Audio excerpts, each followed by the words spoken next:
Hello and welcome to another Wolftime gaming video. I picked up a character called John Finch from Footsore Miniatures recently. Came in the post pretty quick and I'm going to get straight down to painting him. He looks a lot like Jack Sparrow, so that's how I'm going to paint him, in that sort of a style. Before we get started though, as usual, let's get that kettle on.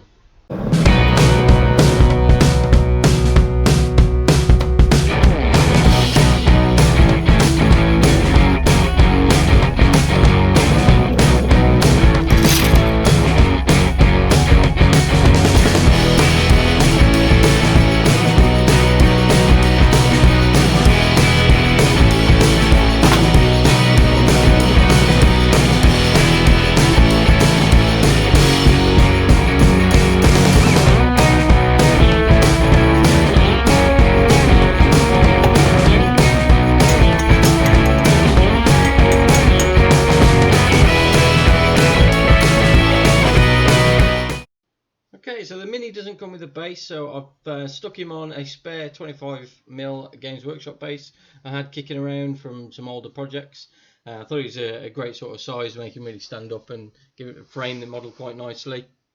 I then base coated him with Games Workshop's Contrast spray paint, Wraith, which is a great paint. It's really thin and don't lose any of the detail. And I didn't want to lose any of the detail on this Mini because he is quite a small scale. He's like true scale 28mm sort of thing, so I didn't want to lose any of that detail.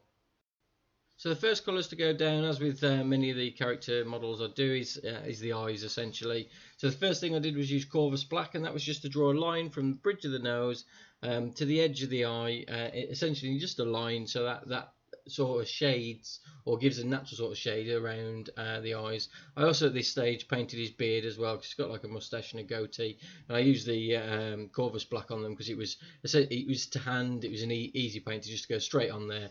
So the next part was continuing with the eyes. I used white scar, and this was essentially to do exactly the same thing as what I did with the Corvus black, just to draw a line from the bridge of the nose just out to the edge, and what that does is create essentially the eyeball. The final part of the eye then is just to draw a line just in the middle of the eye, but creating the iris. No need to go into any colour at this sort of a scale, you don't really notice. So the next paint we used was the Contrast Gulliman flesh, which is a flesh paint I've recently picked up, and I've used it quite a lot in my recent videos, just on all the character figures really, because it's a really easy way of getting a decent flesh tone straight onto the miniature without having to play around with different colours and things, and you get that natural sort of shade drop straight in. You don't have to use any shade paints or multiple colours. You can just use this straight down and there's no messing around at all. It's really good, and as you can see, it goes on really well.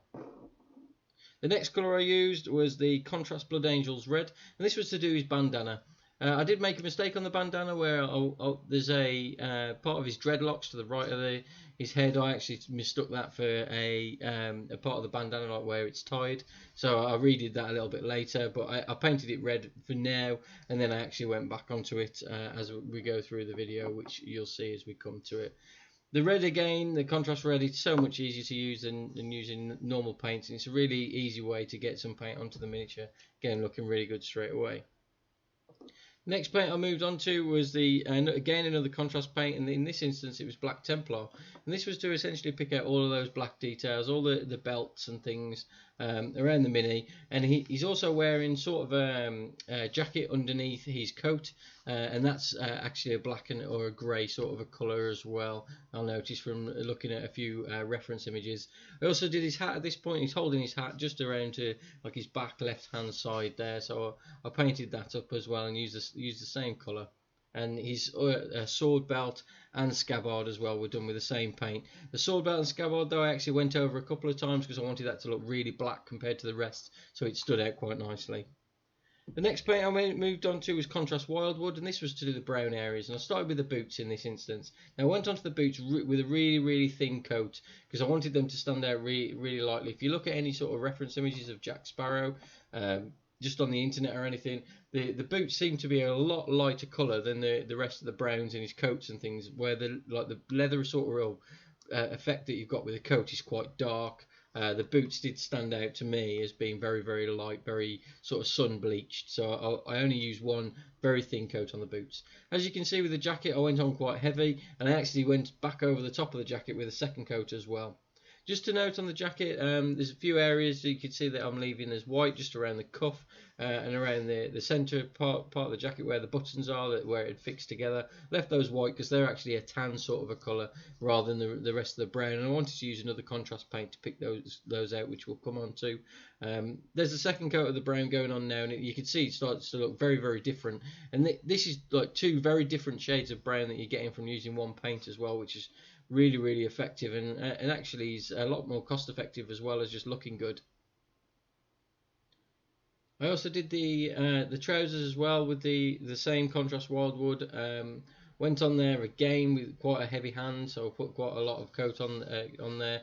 I wanted it to stay really dark in comparison to the rest of the browns around the boots and things, so it really stood out quite nicely. And you can already see there's two very, very different shades.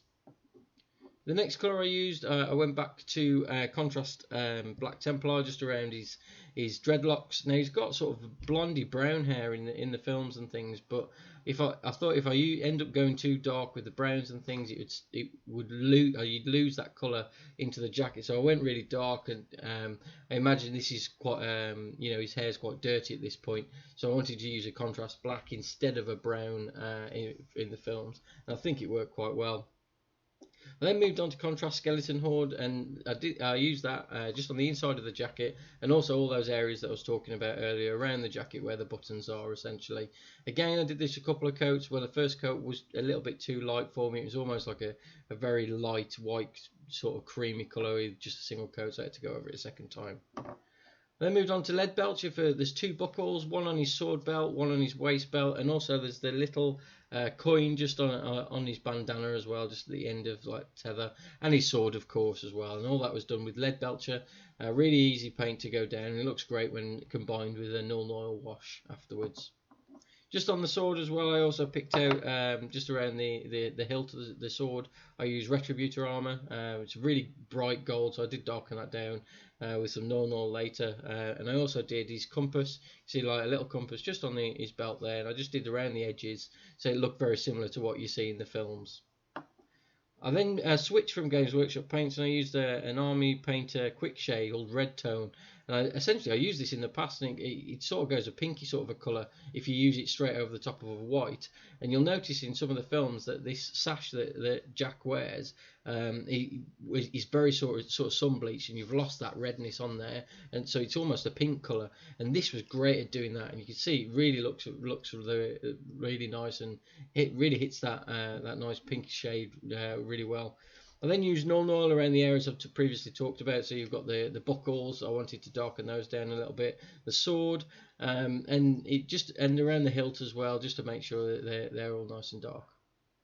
Moving on to the base of the model, I used Corvus black around the basing, as I usually do, just to frame the model really, to make it look like it is framed, and it makes the rest of the model pop essentially by having that black frame. It does need a couple of coats on there if you're using Corvus black as well, because it's very thin. Then moved on to the base itself. I stuck a couple of little rocks on there that I've got kicking around just in a hobby box of mine, and then coated the rest in PVA glue before dipping it into a pot of really fine sand. Now I've got a little bit of a fine sand mixed with some tiny white stones from like a fish tank, and that looks quite effective. It looks very beach-like. And I'll then use some static grass and in very, very small amounts with tweezers, just to drop around the rocks to make it look like it was there was a few bits of grass poking through the sand. And then I used one single small tuft as well. But there you have it, the model's complete, and I absolutely love it. I think he's fantastic. I'm so pleased with how he's turned out. I can't wait to get him on the tabletop. I think he looks amazing. Well, this means I am obviously going to have to make a complete crew for him now. So any suggestions on where I can get those from, stick them down in the comments, because it's definitely something I want to build, get a ship and stuff now. So I'm being fully sucked into the world of pirates and 28mm now due to this miniature. It's absolutely brilliant. But thanks for watching, guys. I really hope you do like that video. Make sure you hit that subscribe button to see any more, and check out the other videos on the channel as well. Thanks again for watching, and I'll see you in the next one.